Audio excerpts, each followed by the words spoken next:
Hello guys, आज आपण बनवणार आहे खानदेश स्पेशल पातोड्यांची भाजी। त्याच्यासाठी कांदा चिरून घेतलेला आहे, खोबरं किसून घेतलं आहे, कोथिंबीरच्या काड्या घेतल्या आहे,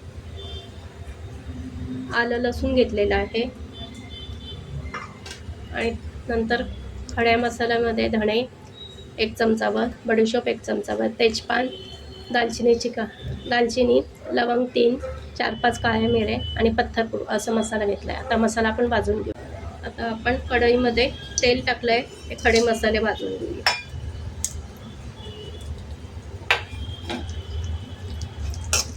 आता आपण तेलामध्ये कांदा परतून घेऊ।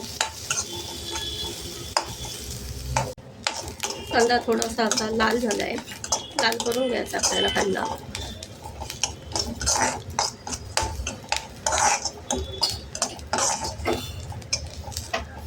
त्यानंतर त्यात खोबरं घालायचं आहे।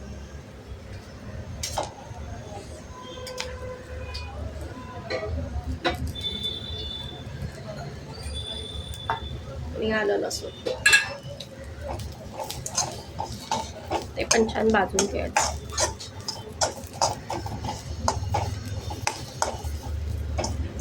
त्यामध्ये मी 1 टमाटा घालणार आहे। टोमॅटो का घालायचा आहे, कारण ही अशी गरम मसाल्याची भाजी खाऊन जळजळ होते, तर ते टमाटा घातल्यामुळे आपली छाती जळजळ होत नाही। ही टिप्स आहे। मसाल्याच्या भाजीमध्ये टमाटा घातला ना की आपल्याला जळजळ होत नाही। आता मसाला आपण बारीक करून घेऊ मिक्सरला। असं आपण मसाला वाटून घेणार। आपण पातोड्यांचं पीठ भिजवण्यासाठी मी छोटी वाटीभर बेसनचं पीठ घेतलेलं आहे, चण्याच्या डाळीचं। त्यात थोडं तिखट, हळद, चिमूटभर ओवा असा चोळून घालायचा आहे, कोथिंबीर घालायची आहे, चवीनुसार मीठ आणि हे घट्ट थोडंसं पाणी टाकून घट्ट भिजवून घ्यायचं आहे। हे बघा, असं आपण पीठ घट्ट भिजवायचं ज्याची आपण पोळी लाटू शकत। आता आपण भाजीला फोडणी घालू। कढईत आपण तेल तापत ठेवलं आहे, मोहरी घालूया। मोहरी तडतडते,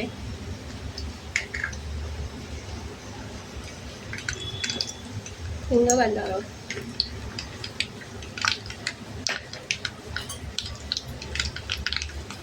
जिरं। आता आपण गॅस बंद करूया, म्हणजे तिखट करपणार नाही। 1 चमचा तिखट, थोडंसं पाणी घालायचं।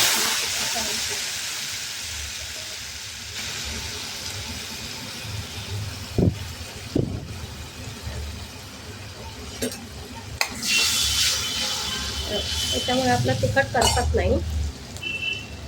हळद घातली आहे, तर आपण गॅस लावूया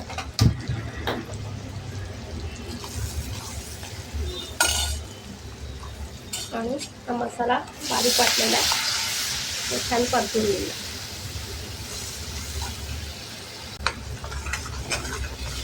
मसाला आहे बघा, छान तेल सुटेपर्यंत परतून घ्यायचं आपल्याला। हे बघा, मसाला एक 5 ते 7 मिनटं परतल्यावर मसाला असं छान तेल सुटतं। अजून आपण थोडंसं परतूया त्याला। आता या ठिकाणी आपण परत घरगुती मसाला टाकायचा आहे। तुम्ही घरगुती कुठलाही मसाला, गरम मसाला टाकू शकता, काळा मसाला साठवण्याचा असेल तो। ऑलरेडी आपण गरम मसाले घेतलेले आहे, खडे मसाले थोडासा घातलेला आहे। तुम्हाला स्किप करायचा असेल तर स्किप पण करू शकता। मसाला छान परतला, आता या ठिकाणी आपण गरम केलेलं पाणी घालणार।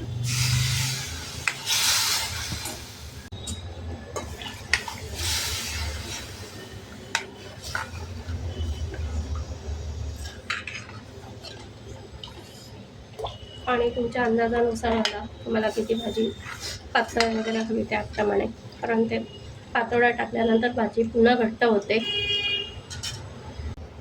आता आमटी चांगली उकळून घेऊ। त्यामध्ये आपण कोथिंबीर घालूया।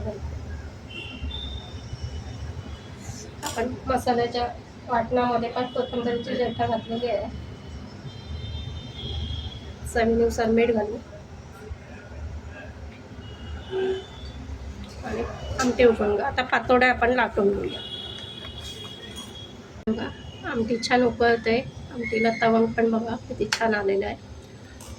आता आपण अशी पोळी लाटून घेऊया पीठ लावून त्या पिठाची. बघा त्या बाजूला भाजी उकळते. आता आपण ही पोळी लाटलेली आहे. आता त्याचे कट करून घेऊन आलो. अगदी पातळ लाटाची पोळी आणि कट करून घ्यायची. असं तुम्हाला कुठले आकार हवे त्याप्रमाणे तुम्ही कट करून घ्या.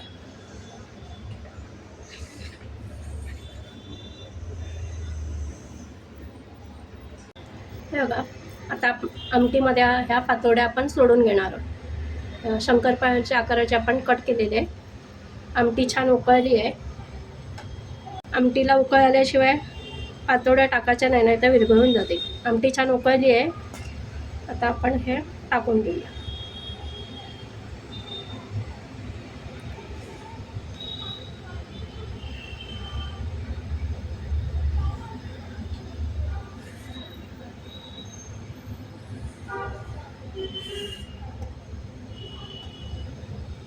एक एक सोडून घ्यायचे. हे बघा आता छान आमटी उकळू द्यायची आहे, म्हणजे ह्या पातोड्या पण छान शिजते. हे बघा आपली भाजी तयार झाली आहे. आपण आता ती सर्व करूया. हे बघा भाजी बघा किती सुंदर झाली आहे. जे मटण मच्छी खात नाही ना त्यांना ही भाजी म्हणजे मेजवानी असते. पावसाळ्यात रोज काय करायचं आणि तोंडाला चव नसले की ही भाजी खूप छान लागते. हे बघा पातोड्यांची छान गरमागरम भाजी, कांदा, भात, भाकरी किंवा पोळीबरोबर पण ही भाजी छान खाता येते आणि खूप टेस्टी आहे. पावसाळ्यात रोज भाज्यांना काय करायचं नाही, त्याच भाज्या खाऊन कंटाळा येतो. त्यामुळे ही भाजी नक्की तुम्ही ट्राय करा. खानदेशातला प्रसिद्ध भाजी आहे ही. भाजीचा तवंग बघा किती सुंदर आहे. पाहता क्षणी तोंडाला पाणी सुटतं. रेसिपी आवडल्यास लाईक, शेअर आणि सबस्क्राईब करा. धन्यवाद.